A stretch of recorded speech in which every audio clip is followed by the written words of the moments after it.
En vivo desde Uruapan, Michoacán, a todo color, de costa a costa, de frontera a frontera, ya está aquí Tenebroso. Esta noche con nosotros, Santiago Corcuera. Queda con ustedes su anfitrión, el payaso más tenebroso, sabroso y goloso, ¡Broso!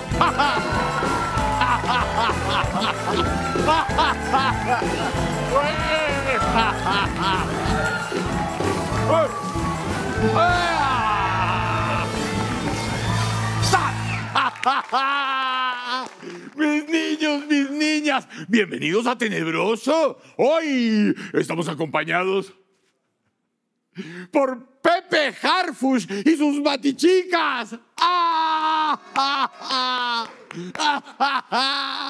Chamacos, chamacas, ya que nos tocó vivir en un circo decadente y los grandes circos tienen 3 pistas, hoy no.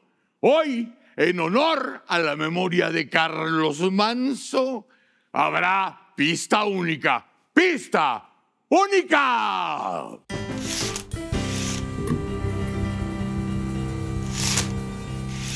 Mis chamacos, mis chamacas, todos sabemos que la situación nacional está de la mega chingada. Todos sabemos que llevamos 7 años dando tumbos en dirección al precipicio. Todos sabemos que la mentada transformación solo ha servido para estrenar nuevos ricos, para empoderar ineptos y para darle cabida y cobijo a criminales asociados y corruptos consentidos. Mal y de malas con este pinche régimen de pacotilla que envenena a nuestro país mientras lo saquea. ¿Quién nos iba a decir que después de tanta violencia, de tantas muertes y desapariciones, el asesinato de un alcalde michoacano iba a sacar de su letargo vergonzoso a esta caterva de soberbios dictadores de opereta? Así fue, así pasó, así sucedió.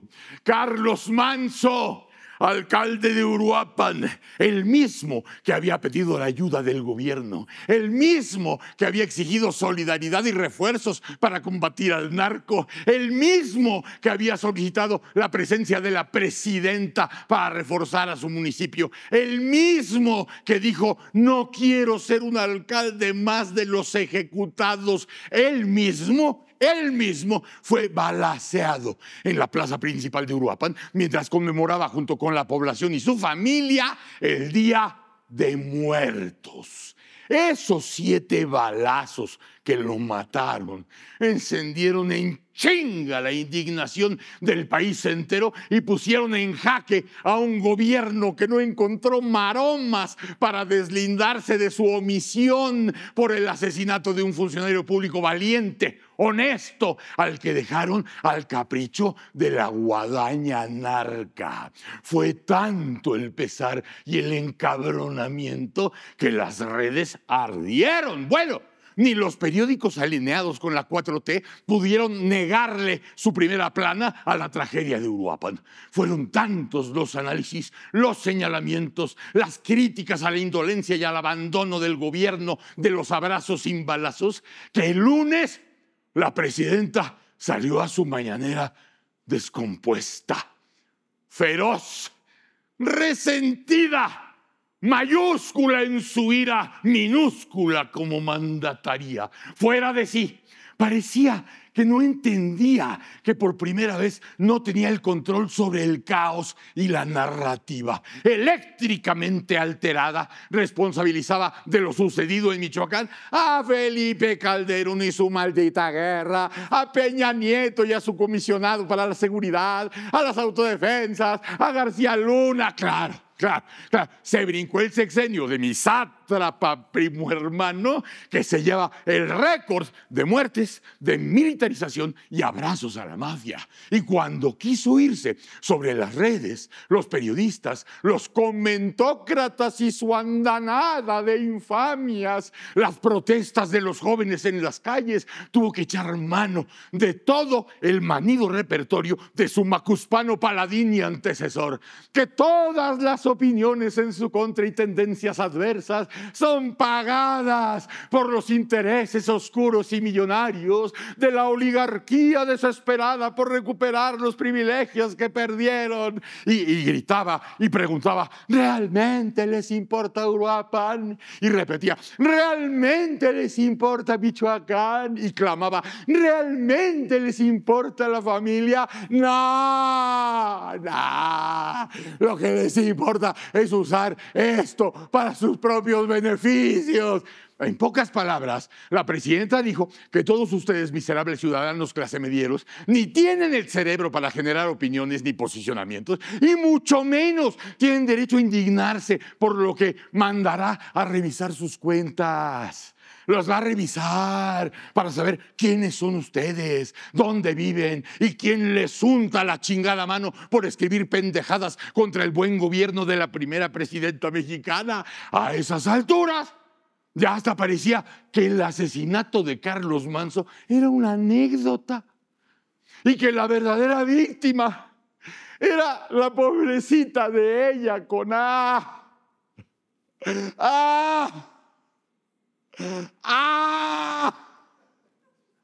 Fue tan patético ese desfiguro de lunes que el martes ya salió una Claudia pues en sus cabales, pues medio recompuesta, proponiendo el Plan Michoacán por la paz y la justicia, que ya muy pronto sabremos si verdaderamente tiene sustancia y credibilidad o nomás le va a servir para ganar tiempo, distraernos otra vez y seguir simulando como lo han hecho los últimos 7 años. Ya veremos, ya lo consignaremos.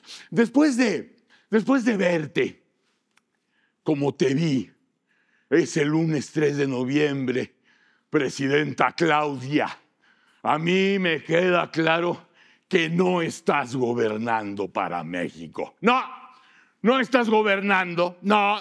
A partir de la muerte anunciada de Carlos Manzo, me quedó claro que tanto Andrés como tú han trabajado para otros intereses, para otras agendas, y que su tarea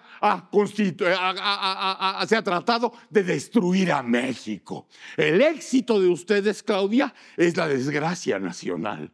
Ya no tenemos instituciones, ni contrapesos, ni justicia, ni democracia. No tenemos economía. El futuro está endeudado. Lo único que han logrado mantener vigente es la violencia y el miedo. Su legado es el huachicol fiscal, la barredora, el clan, los cárteles, los crímenes y la impunidad, la intimidación, la censura, la persecución. La transformación resultó ser el régimen del colapso.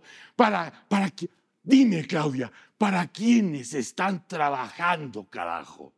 ¿Para y por México? Estoy seguro que no. ¿Para quién chingados están trabajando? Créeme, Claudia, que si logramos sobrevivir, encontraremos la salida de este puto laberinto. ¡Órale!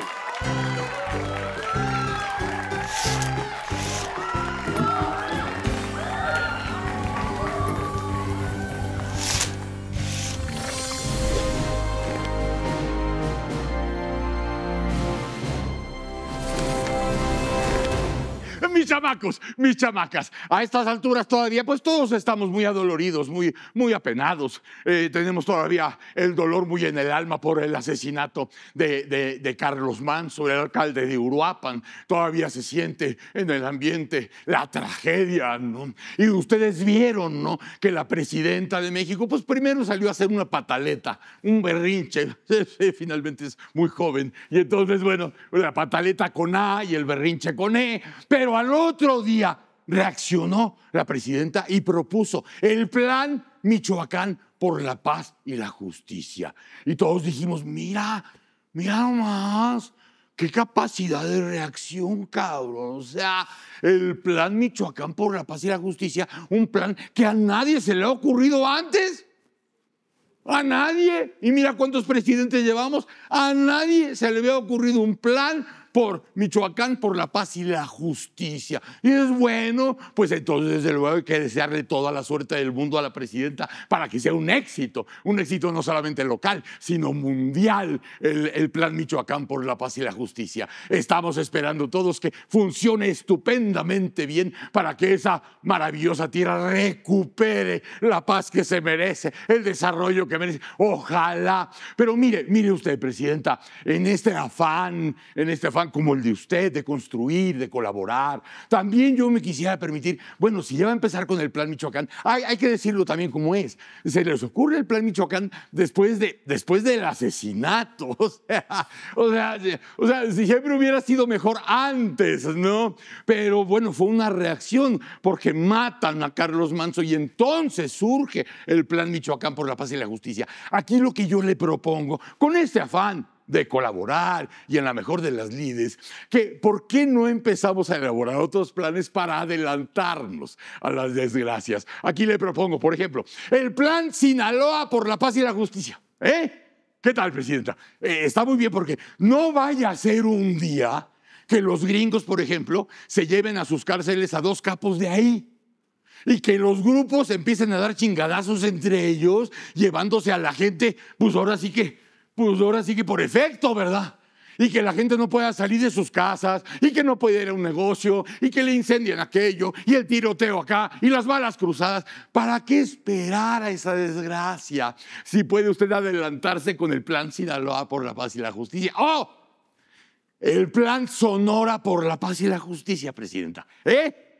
O sea, ¿para qué esperar a que algo suceda? O sea, imagine usted que Sonora haya lugares donde usted no pueda ni entrar, que llegue un momento en que haya carreteras que a determinada hora usted no puede pasar. Imagínese nada más que haya un momento, todavía no, pero puede llegar el momento en que de pronto por sospechas y por intrigas y por lo que usted quiera, le quiten hasta la visa a uno de los hijos del gobernador. ¿Se imagina usted qué desdicha? Bueno, pues por eso se adelanta usted con el plan. ¡Oh! El plan Tamaulipas por la paz y la justicia. ¿Para qué nos esperamos, presidenta, a que de pronto el estado Tamaulipas se llene de puro puto guachicolero? ¿Para qué nos esperamos? Para que después de esas ganancias ilícitas sirvan para pagar campañas electorales. ¿Para qué nos esperamos a que suceda? Mejor de una vez el plan. El plan Guerrero por la paz y la justicia. Imagínese usted todo Guerrero que estuviera infestado del narco y que hubiera grupos peleándose en las zonas y que Acapulco ya no fuera ni siquiera la joya del turismo mexicano, sino que fuera nada más, pues, otro rincón donde los capos de los grupos delictivos hacen de las suyas. Imagínense hasta dónde podemos llegar. Imagínense que lleguemos al punto donde un alcalde o una alcaldesa de Acapulco no sepa ni qué pasa con 800 millones de pesos. ¿Imagina? No. Por eso nos adelantamos, como el plan Guanajuato, presidenta. ¿Para qué nos esperamos a que no pueda usted transitar por alguna carretera? ¿O que le cobren derecho de piso en cualquier lado? ¿O que lo bajen de la camioneta y se la chinguen? ¿Para qué esperar a esos momentos si usted se puede adelantar con ese plan maravilloso? Como el plan Veracruz. ¿Qué tal? Plan Veracruz por la paz y la justicia. Imagínense, desde luego que no lo deseamos, pero imagínense que un día, de pronto, Veracruz tenga a 2 gobernadores los peores de la República. Uno saqueando y la otra no sabiendo de qué está pasando porque ni siquiera es de ahí. O sea, imagínense llegar a ese punto y luego cuando vienen las desgracias naturales no saben ni por dónde les llega y no saben o sea, imagínense que en una desgracia natural saliera, Dios no lo quiera, un gobernador y una gobernadora a decir, es que el río se desbordó tantito. ¿Se imagina? O sea, ¿para qué llegar a esas... ¿Qué llegar a esos niveles, cabrón? ¿Para qué? Se adelanta usted con el plan. El plan Tabasco por la paz y la justicia. que sería estupendo porque se adelantaría a tantas cosas. Déjeme imaginar, por ejemplo, que de pronto la Secretaría de Seguridad del Estado estuviera a cargo de un capo del narco. ¿Se pueden imaginar? O sea, llegar a eso y que de pronto el que lo puso llega a ser secretario de Gobernación. ¿Se imagina? Y que después, ya cuando lo colocaron en el Congreso, se la pasa viendo videos deportivos. Porque imagínense que él dijera, yo veo videos deportivos porque a mí me la pelan. ¿Se imagina? ¿Para qué, presidenta? Se adelanta usted y nos vamos a ahorrar muchas lágrimas. El Plan Quintana Roo, otra joya turística. ¿Se imagina que Cancún, Tulum se fueran a la chingada nada más porque no sabe la gente qué hacer con su cargo y con sus posibilidades? ¿Se imagina usted cómo romper a patadas los huevos de la gallina de los huevos de oro? ¿Se imagina usted a grupos delictivos peleándose en la zona? ¿Para qué llegar a eso? Es más, le propongo, así rápidamente, porque además no tiene tiempo que perder, el plan para deslindar responsabilidades en el huachicol fiscal por la paz y la justicia. ¿Qué le parece? Plan para saber quién es quién en la barredora por la paz y la justicia. Antes de que pasen las cosas. El plan para ajustar cuentas con el hijo de alguien y sus amigos por la paz y la justicia. O sea, podría llamarse Toby, Johnny, Wandy, no sé, cualquiera. El plan para abasto de medicamentos por la paz y la justicia. ¿Se imaginan todos ustedes que un día no hubiera medicinas? ¿Te imaginas que llegara un día que uno de tus hijos, Dios no lo quiera, tenga cáncer y por pedir las medicinas que no hay, te digan golpista?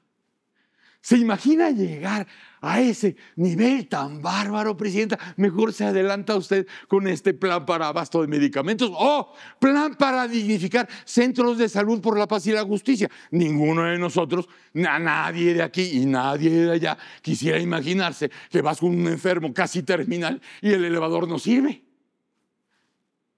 O no lo podemos operar, ¿por qué? Porque no hay anestesia. Oye, pero necesita operación. Mi padre, mi abuela, lo que quieras, mi mujer necesita operarse. ¿Sabe qué? Es que no podemos porque en el quirófano hay una fuga de agua. Hay una fuga de agua y entonces está todo cochino y no podemos. Nos adelantamos.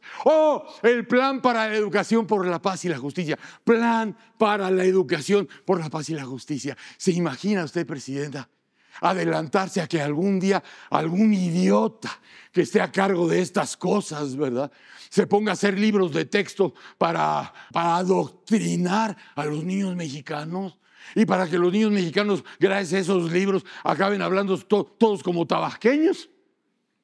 ¿Se imagina, presidenta? Pues no. El plan para recuperar el sistema judicial por la paz y la justicia. Es muy bueno.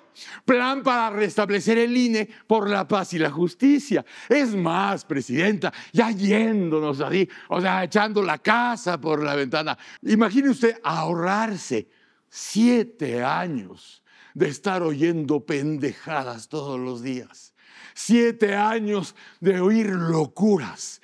7 años de estar lidiando con sueños marihuanos. ¿Por qué no hacemos el plan para empezar de cero por justicia y por la paz? ¿Se imagina usted qué gran plan?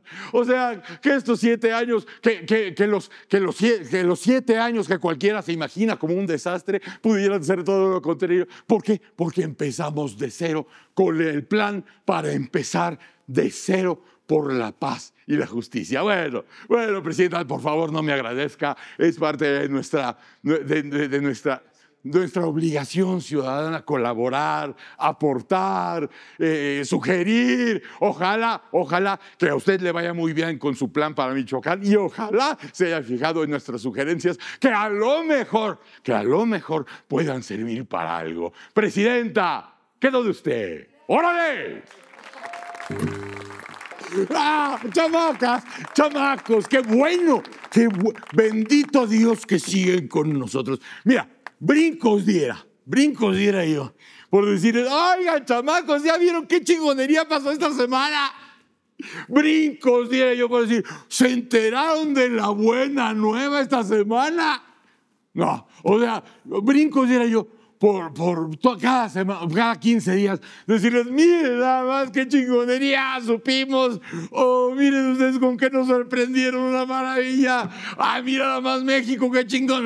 No, desgraciadamente no. Todo, como les decía yo al principio del programa, todo está de la chingada y pinta pa' peor. Ahora bien, de todo este universo infernal.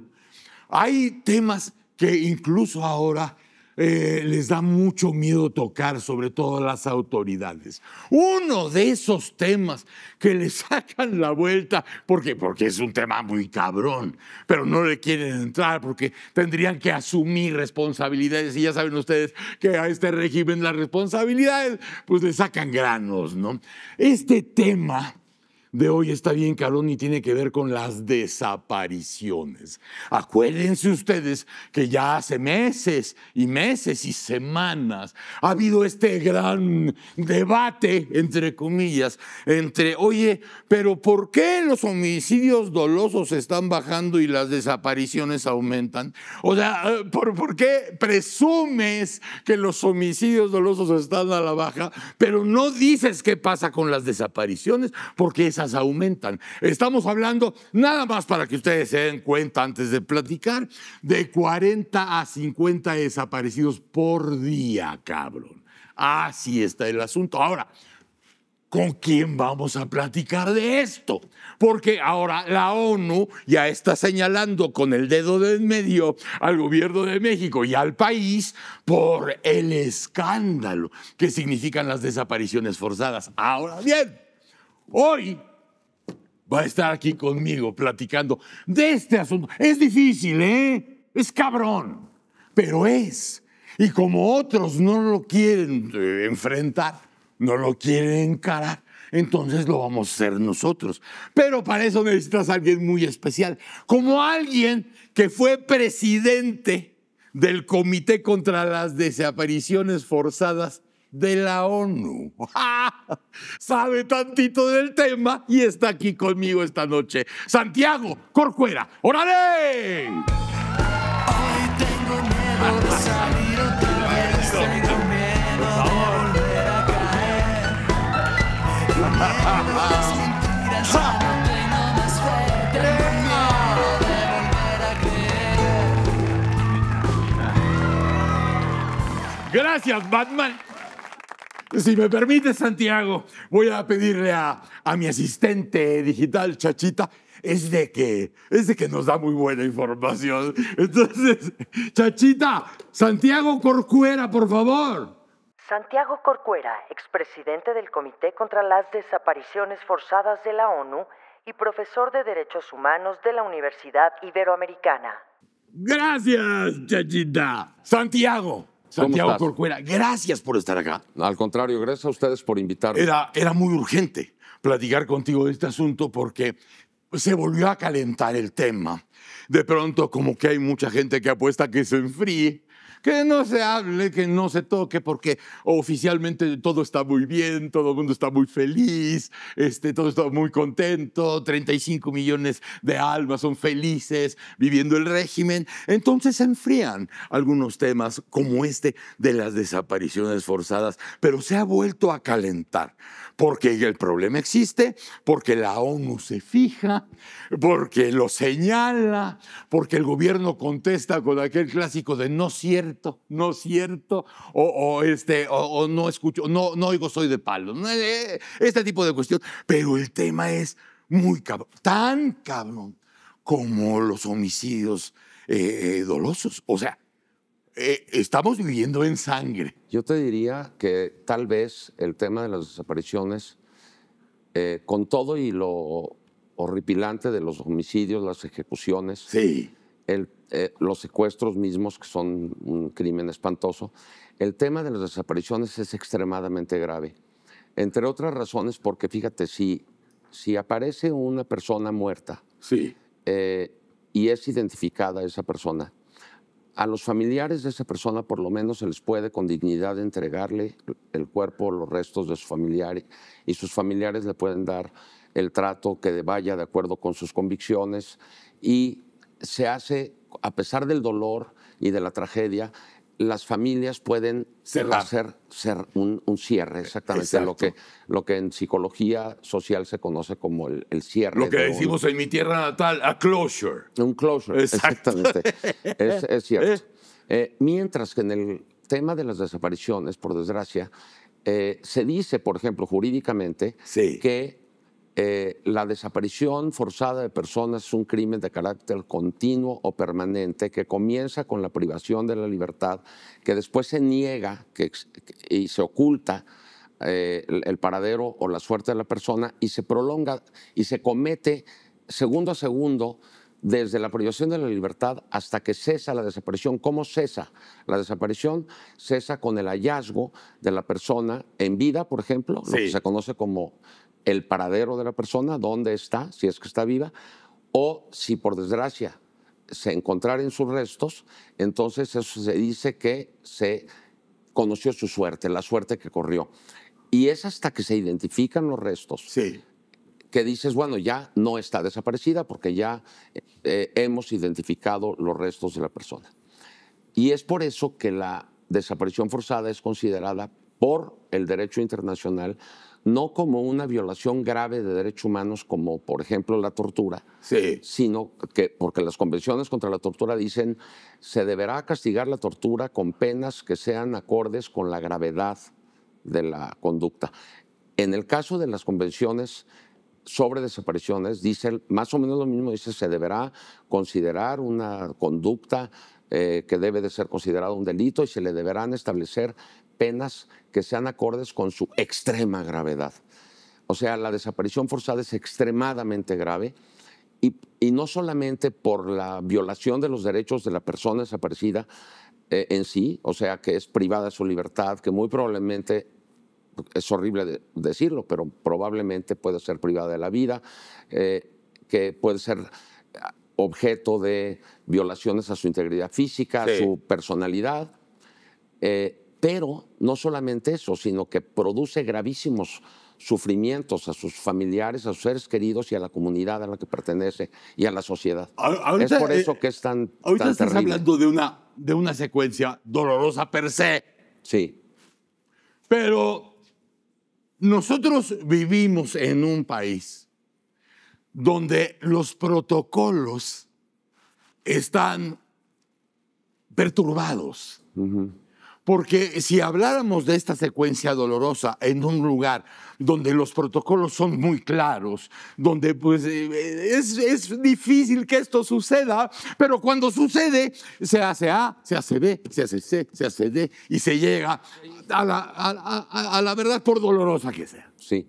Y es por eso que esta concepción jurídica de la desaparición como un delito de carácter continuo o permanente no es nada más un malabarismo jurídico. No. Se comprueba vivencialmente en el sufrimiento de las personas familiares y los seres queridos de las personas desaparecidas. No es una cuestión, digamos, de teoría jurídica, no, es de vivencia. Las víctimas, las madres de los desaparecidos, sufren de la desaparición de su ser querido segundo a segundo. Y es por eso que son tan valientes, tan resilientes, tan admirables estas personas, familiares de las personas desaparecidas, como no dejan de buscar, cómo luchan por conocer la verdad y cómo luchan por la justicia. Aprovechando tu conocimiento en general, pero además aprovechando que presidiste el comité contra las desapariciones forzadas, sería muy bueno que lo explicaras a toda la perrada que nos ve la diferencia entre la desaparición y la desaparición forzada, porque nosotros venimos de un pasado en los 60, 70, 80, donde el Estado desaparecía a la gente, sobre todo a la gente contraria a las órdenes y a los regímenes, ¿no? Desaparecían, y ahí nos fuimos enterando de lo de la desaparición forzada.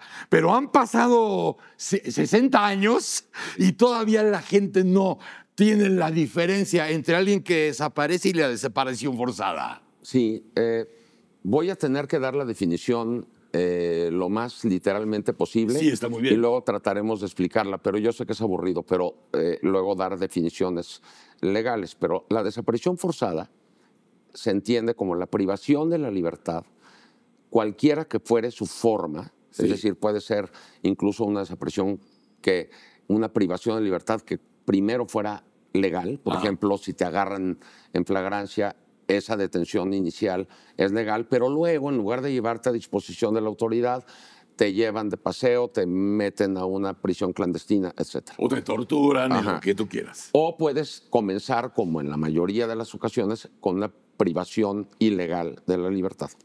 Y luego de la privación de la libertad viene la negativa por parte de quien privó de la libertad o de los autores intelectuales o materiales a reconocer que privaron de la libertad. Entonces, cuando llegan los familiares a preguntar, oigan, ¿tienen ustedes conocimiento si detuvieron a mi hijo? Porque la última vez que lo vimos fue saliendo de la farmacia y ya no regresó a la casa. La respuesta de las autoridades es no, nosotros no fuimos. Nosotros no. O algo más perverso todavía, que es seguida de la negativa a reconocer o admitir la privación de la libertad, que es lo que acabamos de describir, o seguido de la negativa a proporcionar información sobre la suerte y el paradero. Es decir, puede darse el caso, como está documentado durante los regímenes dictatoriales de Argentina, de Chile, etcétera, en donde las familias podían ir y preguntar, es decir, sí lo detuvimos, sí lo tenemos, pero no te podemos decir en dónde lo tenemos. Sí. Eso, el negar información sobre el paradero de la persona también es desaparición forzada. Por eso, por ejemplo, se decía que en los feos tiempos del arraigo en México, cuando llegaba el abogado a decir, oigan, ¿en qué centro de arraigo tienen a mi cliente? No, sí lo tenemos, pero no te decimos en cuál. Las autoridades internacionales o las instancias internacionales decían, esto del arraigo se parece demasiado a una desaparición porque están ustedes negando información sobre el paradero de la persona. Ahora, las desapariciones de los 60, 70 y parte de los 80 de la mal llamada Guerra Sucia, claramente eran desapariciones forzadas perpetradas por agentes estatales directamente, es decir, por agentes del ejército, por ejemplo, soldados, como el caso de Rosendo Radilla, es famosísimo. Bueno, o judiciales. O policías judiciales, o estatales como los Figueroa, etc. Exacto. Pero las desapariciones forzadas, de acuerdo con la definición, porque no he dado la parte del perpetrador, o sea, dije, privación de la libertad, cualquiera que fuera su forma, seguida de la negativa a admitir la privación de la libertad, o seguida de la negativa a proporcionar información sobre la suerte o el paradero de la persona, que son obra de quién, o de agentes del gobierno de cualquier sector o nivel, o sea, en una república federal, esto puede ser un policía municipal, un policía estatal, un policía federal, un agente del ejército, un legislador, un juez, un integrante del Poder Ejecutivo, ya sea federal o estatal o municipal, cualquier servidor público. O, dice la definición, o por personas o grupos de personas, es decir, particulares, que no son agentes gubernamentales, que actuando con autorización, apoyo o aquiescencia de agentes gubernamentales, realizan la privación de la libertad. Entonces, nadie está diciendo, porque el oficialismo ha sido muy insistente recientemente a decir... Déjame un paréntesis para la gente. Por eso chilla el gobierno mexicano. Por eso chilla, porque le están señalando de las desapariciones forzadas. Forzadas. Y el gobierno dice, no, eso era en los 60, güey. Eso era en los 70 cuando levantaban y el campo militar número 1 y la chingada y los desaparecidos en Tula. Lo cual, eso era. Bueno, es cierto eso. Es cierto. Pero las de ahora, aunque no son de las mismas características, Sí. no por ello dejan de ser desapariciones forzadas propiamente dichas. ¿Por qué? Porque si un particular o un grupo de particulares, solo u organizado con otros, priva de la libertad a alguien y después lo oculta, niega proporcionar información, todo lo que ya dijimos, pero si hay autorización, apoyo, aquiescencia, connivencia, contubernio, tolerancia, encubrimiento, complicidad Del Estado. con agentes del Estado, Sí. eso es desaparición forzada propiamente dicha. También ahora decimos, o se dice, se reconoce, por supuesto, que no es lo mismo las desapariciones perpetradas durante la Guerra Sucia con las que se están cometiendo ahora. Son de diferentes características. Pero resulta igual. Son desapariciones forzadas. Así es. Ahora, la Convención de la ONU en la materia, la que el comité está encargado de aplicar e interpretar, Sí. tiene 2 artículos. Uno que define la desaparición forzada, que es la que acabo de dar. Sí. Y luego otro, que es el que le sigue, el artículo 3, que dice que aquellas privaciones de la libertad cometidas por particulares sin autorización, apoyo o aquiescencia de agentes del Estado deberán ser investigadas y los perpetradores deberán ser juzgados y castigados. Esas son las llamadas desapariciones cometidas por particulares. Así es. De acuerdo con la legislación mexicana, así decidió denominarlas. Y no dudamos que existan muchos casos de desapariciones cometidas por agentes estatales sin autorización, apoyo o aquiescencia.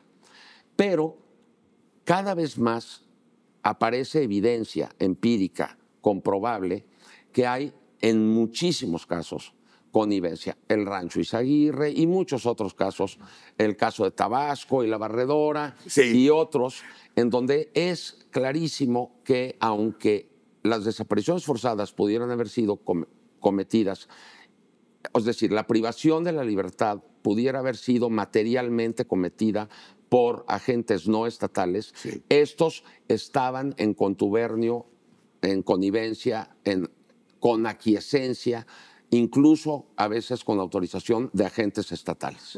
Tú eres una persona muy elegante. Eres un tipo muy educado, lo cual yo celebro mucho.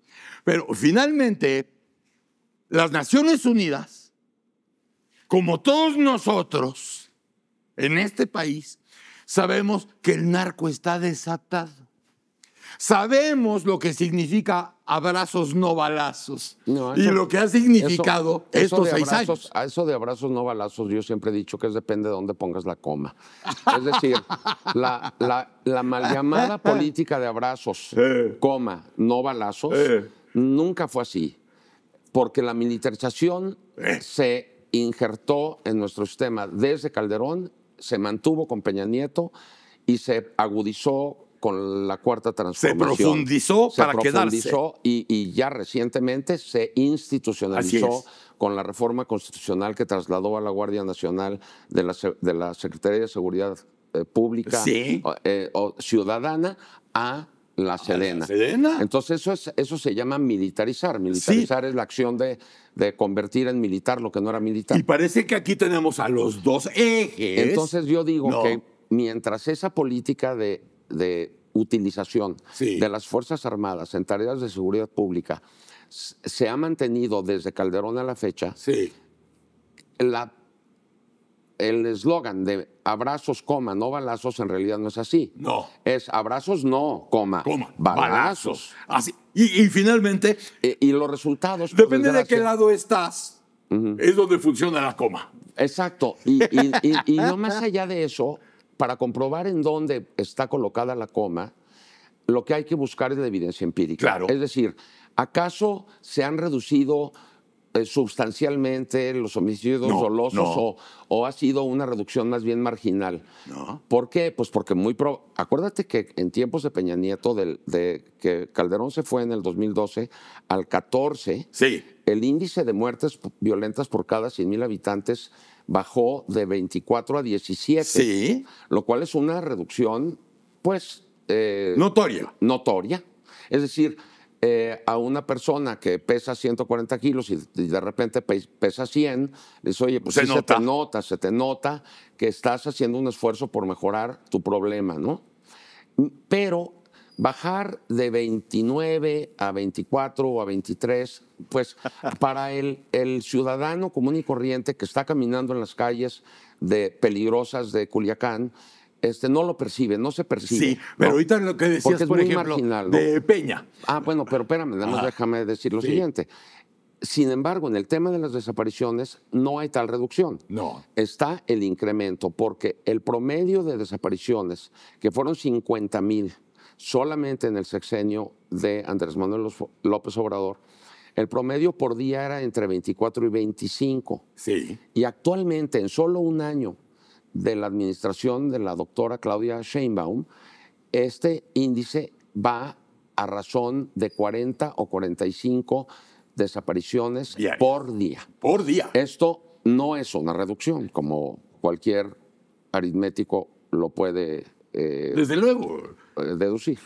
Pero fíjate, aquí ya vienen dos ejes que son, yo creo que centrales en esta chingada desgracia, que por un lado es el trato que todos sabemos, hasta Trump,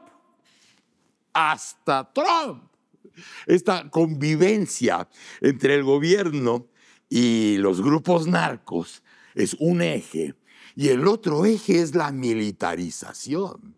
O sea, porque finalmente Naciones Unidas lo que anda sugiriendo para la cuestión de las desapariciones forzadas es, oigan, ahora sí que desmilitaricen lo que 100%. militarizaron, cabrón, Pero fíjate porque que- todo eso no va a bajar. Ahora lo militarizaron constitucionalmente, Así pero es. eso no quiere decir que no hubiera habido militarización antes. Sí, Te voy a comentar una cosa. les faltó voluntad política El o grupo huevos. de trabajo sobre desaparición forzada, no el comité, sino el otro órgano al que también yo tuve el honor de pertenecer, vino a México en el 2011, Sí. el grupo de trabajo sobre desapariciones forzadas. La primera recomendación que le hizo el grupo de trabajo al gobierno de Calderón fue, se le recomienda al Estado mexicano, al gobierno del Estado mexicano, Sí. que reconozca la dimensión del problema como un primer paso para resolverlo. Fíjate qué entrada. vergüenza. ¿Por qué? Porque es como quien niega un problema no adopta las medidas para resolverlo. Y Sí, ese era Calderón. pero igual hizo Peña. Y luego, durante Peña, hubo diagnósticos frecuentes. Primero, 2015, compareció ante el comité y le dijo el comité, tu problema de desapariciones en México es muy grave. Mira, existe un contexto de desapariciones generalizadas en gran parte del territorio de tu país, muchas de las cuales son categorizadas como desapariciones forzadas. Sí. El gobierno de Peña montó en cólera ¿A huevo? que cómo era posible que se dijera que en México había desapariciones generalizadas. Luego volvió a comparecer el gobierno de Peña a finales del sexenio. Pasando a Ayotzinapa. No, en el 2015 ya había pasado. Ya había Ayotzinapa, pasado. Sí. Porque Ayotzinapa fue en el 14 y la comparecencia de México del 2015 fue en febrero. Ok, ya había. Luego vuelve a comparecer en el 18. Sí. Y le vuelve a decir al comité, oye, la cosa no mejora, las desapariciones siguen en aumento, siguen siendo generalizadas en gran parte del territorio y muchísimas de ellas son desapariciones forzadas. Luego, el gobierno de López Obrador tuvo el acierto de invitar al comité a visitar a México. Ah. Fue un gran acierto del gobierno de López Obrador y el comité vino en el 2021 y hizo un análisis muy concienzudo, muy profundo y emitió un informe extensísimo en donde dice, la situación no cesa, siguen incrementándose las desapariciones y te voy a sugerir, te voy a recomendar que instrumentes una política de prevención y erradicación, que incluye, entre otras cosas, le dice el abandono del modelo militar de seguridad pública. Es que, y eso lo ha venido diciendo la ONU y la Comisión Interamericana desde principios de los 2000, desde finales de los pero 900. viene a ser un común denominador, porque ya ves que a estas alturas todo el mundo se echa la culpa, ya sea al pasado, al futuro o al pluscuamperfecto, a donde sea. Pero es que esta receta no la hice yo, la hizo sí. Calderón. Pues sí, pero sigue usando la misma receta. No, y el resultado, bueno. O sea, peor porque decías, no, aquel cabrón quería y los aventó y la chingada. Y lo hacía de manera ilegal. Le dio de patadas al panal y la chingada. Sí. Luego llega Peña, le viene a Ayotzinapa y entonces a cubrir al ejército. Como lo hizo Andrés también. Lo cubrieron también. No pasó nada, sigan circulando, nada pasó. Tlatlaya, exactamente. En tiempos de Peña. Y finalmente acaban haciendo en la cuarta transformación lo que aquellos cabrones quisieron hacer, no se atrevieron o no tuvieron las bolas, pero acabaron militarizando al país. Sí. Que es en el común denominador de las recomendaciones en el caso de la ONU. cuarta transformación, aunque no es mi tema, pero esta cuestión de la militarización se ha extendido a ámbitos que no estaban antes, como por ejemplo puertos, aeropuertos, aduanas, todo, etcétera. Todo. Entonces, pero Chambritas, nuestro tema, todo, que es seguridad y utilización de Fuerzas Armadas en tareas de seguridad pública, es evidente por comprobación empírica que antes no había desapariciones a estos niveles. El índice diario, el índice de muertes, de desapariciones en tiempos de Fox era de 0.4 por día. Ajá. Y muchos de esos casos, ¿te acuerdas de la Marcha Blanca y todo eso? Eran secuestros.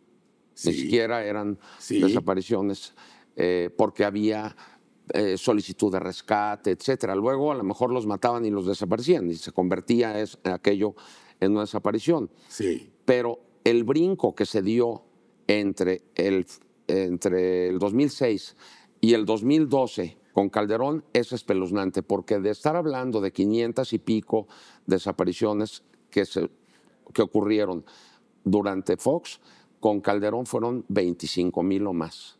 O sea, yo no sé hacer esas operaciones matemáticas, pero ¿cuál es el porcentaje de incremento entre 500 y 26,000? Claro. Imagínate.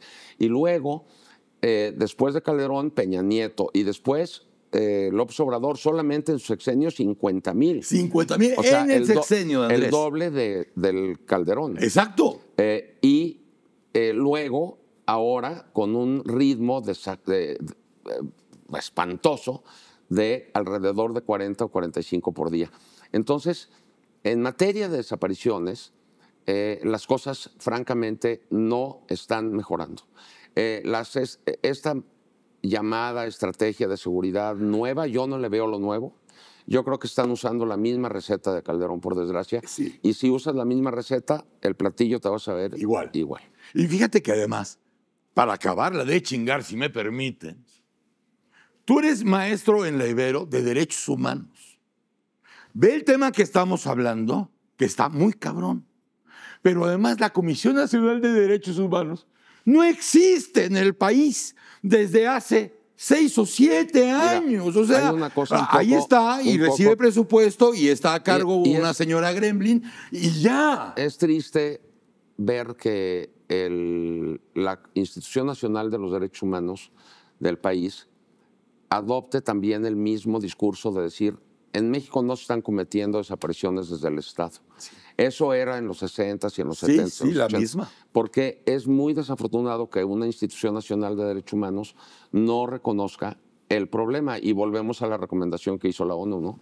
Oye, reconoce la dimensión de tu problema, porque si no lo reconoces, no vas a adoptar medidas para enmendar tu comportamiento, que es lo que está dando lugar a esta situación. Entonces, decir, no, es que no somos nosotros, es el narco, sí, pero... Sí, pero es que el narco y tú se besan a veces, en la boca. Bueno, sí, o tus técnicas de persecución del delito no son propias de policías, Exactamente. sino propias de un ejército. Y ¡Ta eso madre! genera una espiral de violencia. A mí me gusta decir, por lo gráfico del asunto, que esta espiral de violencia Sí. en realidad en México no es una espiral, es un tornado de efectos destructivos, Un es tsunami. un huracán, un tsunami de sangre. Sí. El tema es muy cabrón. Desde luego que es triste. Desde luego que le parte el alma y el corazón a cualquiera. Pero qué bueno que lo platique contigo. No, pues gracias por invitarme, pero sobre todo porque en este caso me invitaste porque un grupo de colectivos de víctimas Sí, y familiares sacaron un pronunciamiento Sí. rechazando algunas afirmaciones que se hizo en un boletín de la Secretaría de Relaciones Exteriores. Sí, Y yo no soy aquí más que una especie como de intérprete, vamos a decir, Sí. de los reclamos y del dolor de las víctimas. Yo tengo la gran fortuna de no tener un familiar desaparecido, pero conozco muchísimas personas que no están en esta situación y que es por ellas por lo que me invitaste, espero. Y sí, y además por el factor académico, porque, Bueno. porque todos los que convivimos aquí todos los días y los que compartimos el país y los que lloramos y lo acompañamos y compartimos, muchas veces la gente no quiere saber, Sí. duele. Sí. Porque, como bien dices, tú, gracias a Dios, no tienes a alguien perdido, a alguien desaparecido. Hay gente que sí. Sí, eso es lo que Y, está hay que, y uno tendría en un país como el nuestro que ponerse en los zapatos Sí. de esa gente, porque te Y comenté la hace verdad, sí, rato, y la ¿cómo es verdad- posible que una niña haya estado desaparecida 11 putos años? Y la familia buscándola 11 años y estaba 11 años en una morgue. Sin En un CEMEFO, identificar. en un En CEMEFO. un CEMEFO durante 11 años. Sí, qué terrible responsabilidad, ¿no? Y fíjate entonces que digo, yo sé que me invitaste, que porque yo fui presidente del comité Sí. que ahora está emitiendo porque eres este bien versado procedimiento, etcétera, y yo entiendo eso, pero sí quiero dejar en claro que este programa se lo dedicamos a las víctimas de las desapariciones, Desde porque luego. son ellas las que están emitiendo este boletín, Así es. junto con algunas personas solidarias, pero gritando, oye, Estado mexicano, a través de tu gobierno, por favor, cambia tu modelo de seguridad, atiende las recomendaciones internacionales, no niegues la dimensión del problema, Sí. coopera con ellas, crea mecanismos que permitan lograr verdad, lograr justicia, lograr superar la crisis forense. Tú sabes que tenemos más de 72,000 cuerpos no identificados. Pero además, insisto, eres muy elegante. Lo que esta gente dice en perro es: gobierno, escucha lo que te están diciendo, no te hagas pendejo. Y trabaja para nosotros, trabaja por nosotros. Sí. Queremos saber qué pasó con Y nuestra es por gente, eso- trabaja. Y es por eso que cuando en el mes de abril, cuando salió la noticia de que el comité iba a activar el artículo 34 Sí. de la convención, todo este escándalo que se generó, pues las víctimas se enojaron con el gobierno y con el oficialismo, porque dijeron, oye, ¿por qué estás pateando o peleándote con mi mejor aliado? Claro. Internacionalmente el comité no Que ha me están hecho, pelando. no ha hecho más que hacernos caso desde el 2012. Empezaron a llegar las primeras solicitudes de acción urgente ante el comité y luego nos las tramitó. No han hecho más que hacernos caso y no han hecho más que objetivamente analizar la situación de México. Y tú los Y bateas. ahora tú dices que no está actuando el comité con criterios objetivos y se enojaron. Claro. ¿Te acuerdas que fueron afuera del Senado Sí, a sí, hacer con una toda clausura razón. simbólica Claro. por los insultos que se emitieron adentro del Senado al comité? Diciendo, Sí. oye, entonces, como yo fui presidente de ese comité, pues me invitaste, pero en realidad estamos aquí para tratar de hacer llegar a quienes nos escuchan Sí. los reclamos y la voz Así es. de las víctimas. El respeto y la solidaridad. Yo creo que sí, eso es fundamental. Santiago, Gracias. por fuera, profe. gracias. Gracias. A pesar de tu atavío, gracias por la seriedad en el trato de un tema tan serio. ¿no? Gracias. La cosa está de la chingada para payasos y solemnes. No. Está igual. De la Gracias chingada. por Gracias, invitarme. Gracias. Santiago Corcuera. Y mis niños, mis niñas, en 15 días. No sabemos qué va a pasar en este país. Ya lo sabemos qué va a pasar mañana. Pueden pasar mil cosas. Pero si logramos coincidir en 15 días, bueno, espero que seamos felices otra vez. Y acuérdense que si es por gadgets, es por Latinus. ¡Órale! ¡Vaya!